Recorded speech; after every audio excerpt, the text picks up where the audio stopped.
প্রধানমন্ত্রী তারেক রহমান বলেছেন, মালয়েশিয়া ও চীন সফরের মধ্য দিয়ে যা কিছু অর্জিত হয়েছে তা দেশের জনগণের অর্জন, এটা কোনো ব্যক্তিগত অর্জন নয়। আজ জাতীয় সংসদে একথা বলেন সংসদ নেতা ও প্রধানমন্ত্রী তারেক রহমান।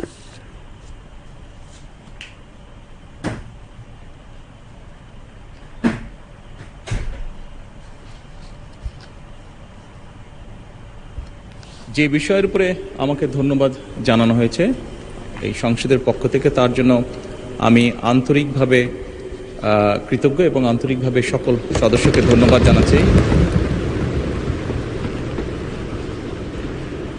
মানে স্পিকার, এখানে মূল বিষয় এটি হচ্ছে যে বাংলাদেশের মানুষ আমাদেরকে দায়িত্ব দিয়েছে তাদের স্বার্থ দেখার জন্য। আমাদের দলের অবস্থান থেকে আমরা একটি স্লোগান ব্যবহার করি, সেটি হচ্ছে যে বাংলাদেশ ফার্স্ট বা বাংলাদেশ প্রথম। আমি যে কাজটি করার চেষ্টা করেছি স্পিকার, আমি আমার অবস্থান থেকে আমি আমার দেশের মানুষের স্বার্থ নিয়ে কথা বলার এবং সেই স্বার্থ রক্ষা করার চেষ্টা করেছি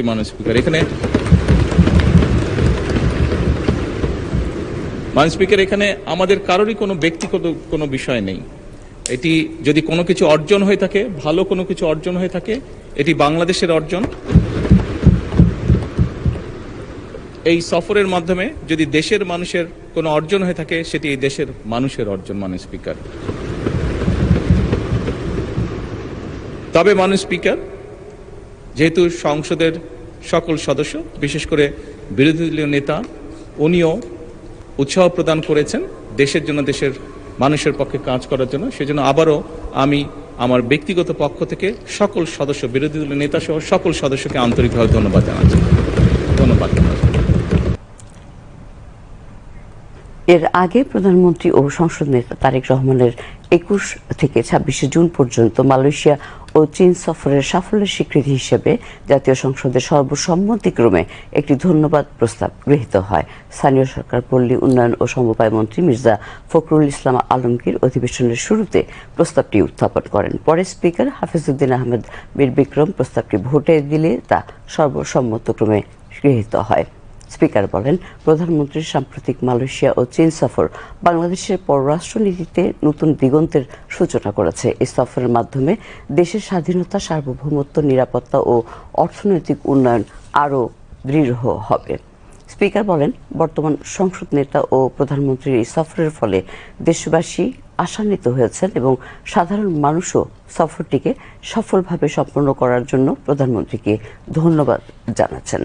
প্রস্তাব উত্থাপন করে মির্জা ফখরুল ইসলাম আলমগীর বলেন, দীর্ঘ ফ্যাসিবাদ বিরোধী আন্দোলনের নেতৃত্ব দিয়ে গঠিত গণতান্ত্রিক সরকারের প্রধান হিসেবে প্রধানমন্ত্রী তারেক রহমানের এই সফর বাংলাদেশের জন্য অত্যন্ত গুরুত্বপূর্ণ।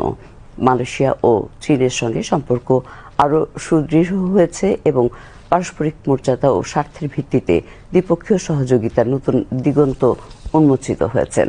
আলোচনায় অংশ নিয়ে অর্থমন্ত্রী আমির খসরু মাহমুদ চৌধুরী বলেন, প্রধানমন্ত্রীর এই সফর বাংলাদেশের স্বাধীন পররাষ্ট্রনীতির মৌলিক নীতিমালা, পারস্পরিক সম্মান, পারস্পরিক স্বার্থ, অভ্যন্তরীণ বিষয়ে হস্তক্ষেপ না করা এবং কৌশলগত স্বায়ত্তশাসনের বাস্তব প্রতিফলন। বিরোধী দলীয় নেতা শফিকুর রহমান প্রস্তাবটির প্রতি সমর্থন জানিয়ে বলেন, স্বাধীন পররাষ্ট্রনীতি বাস্তবায়নে বিরোধী দল সরকারের প্রতি পূর্ণ সহযোগিতা করবে। তিনি আরও বলেন, মালয়েশিয়া ও চীন বাংলাদেশের পরীক্ষিত বন্ধু। ভবিষ্যতে যে কোনো গুরুত্বপূর্ণ আন্তর্জাতিক চুক্তি সংসদে উপস্থাপন করা হলে স্বচ্ছতা ও জবাবদিহিতা আরও শক্তিশালী হবে। পরে সংসদে 2026-27 অর্থ বছরের প্রস্তাবিত বাজেটের উপর আলোচনা অনুষ্ঠিত হয়। সংসদ সদস্য গিয়াসউদ্দিন কাদের চৌধুরী, শাহজাহান চৌধুরী, জয়নুল আবেদিন ফারুক, আলতাফ হোসেন চৌধুরী ও জনপ্রশাসন প্রতিমন্ত্রী মোহাম্মদ আব্দুল বারী সহ অন্যান্যরা আলোচনায় অংশ নেন। এ সময় বক্তারা বলেন, 2026-27 অর্থ বছরের প্রস্তাবিত বাজেট দেশের অর্থনীতি, অবকাঠামো ও শিক্ষা খাতের উন্নয়ন সহ জনগণের জীবনমানে সার্বিক উন্নয়নে গুরুত্বপূর্ণ ভূমিকা রাখবে। তারা বলেন, বাজেটে 60টি নিত্যপণ্য থেকে কর কমানো হয়েছে, ফলে নিত্যপণ্যের মূল্য বৃদ্ধি নিয়ন্ত্রণে এই বাজেট কার্যকর ভূমিকা রাখবে। জনপ্রশাসন প্রতিমন্ত্রী বলেন, এই বাজেট একটি জনবান্ধব ও বাস্তবায়নযোগ্য বাজেট। গ্রামীণ অর্থনীতিকে চাঙ্গা করার জন্য সরকার ফ্যামিলি কার্ড ও কৃষক কার্ড চালু করেছে, যা নিঃসন্দেহে একটি প্রশংসনীয় উদ্যোগ।